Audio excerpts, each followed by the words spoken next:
The tool I use sometimes is big problem or little problem. It's a perspective-taking tool. It's a thinking tool. For little kids, sometimes if they don't get to be green and they want it to be green, you know, they'll start getting really upset. And sometimes I can ask them, is that a big problem or a little problem?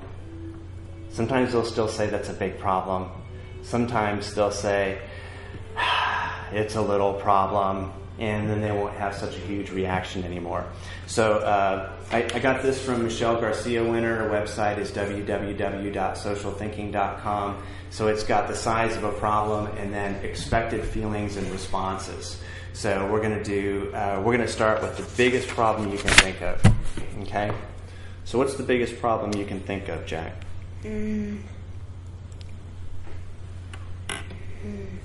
What would be the worst thing that could happen? Somebody getting into your house. Somebody breaking into your house, okay? That does sound a burglar. That has a gun. Oh, with a gun. That's good. A lot of times kids tell me that a really big problem would be that their DS ran out of charge and they didn't have their charger.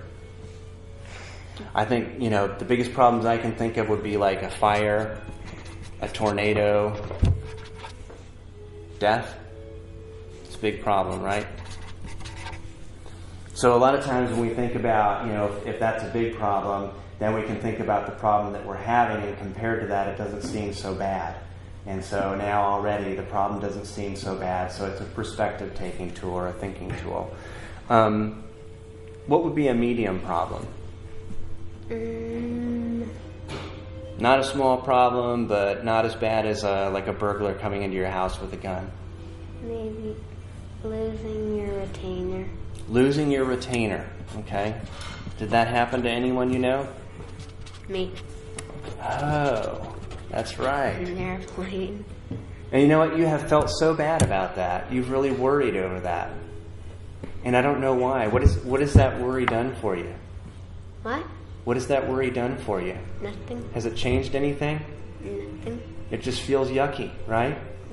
Are your mom or I mad at you about that? Huh? What have your mom and I said about that?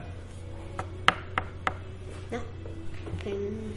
Not much. We said, Jack, you've kept up with your retainer for like a year and a half. You've been really good about it. You remembered that you left it on the airplane, but we couldn't go back into the airplane because we didn't have a ticket. So we were really proud of you. So there's something that you stress about. You worry about losing your retainer. I think you worry about not doing things just right. You work very hard to do things just right. You're very careful and conscientious with your homework. You may spend a lot of time on it, but have you ever made a B? No. No, you've never made a B.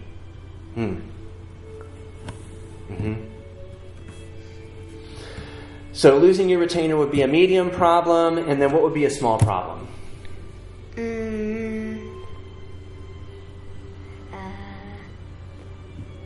When your Kindle runs out of battery and you don't have the charger. Kindle dies. No charger. Okay, great. So if your Kindle dies and you don't have a charger, would it make sense to run and scream and freak out? No. No, it wouldn't, would it? That would be for this. That would be for this. Good. You can do that for big problems, right?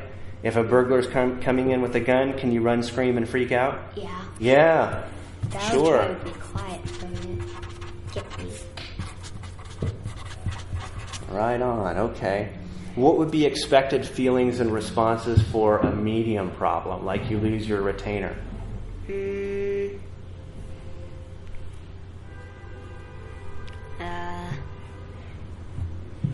Just worrying a little bit. Just worrying a little bit? And what would that look like? Tell me what that would feel like, or what we would see on your face or body. A frowny face. Okay. A frown. Good. A little worry. A frown. All right? And what about feelings and responses? What would be expected feelings and responses for small problems like your Kindle dies? Like, maybe, oh well. Oh well. Very good, Jack. You got that one down. All right.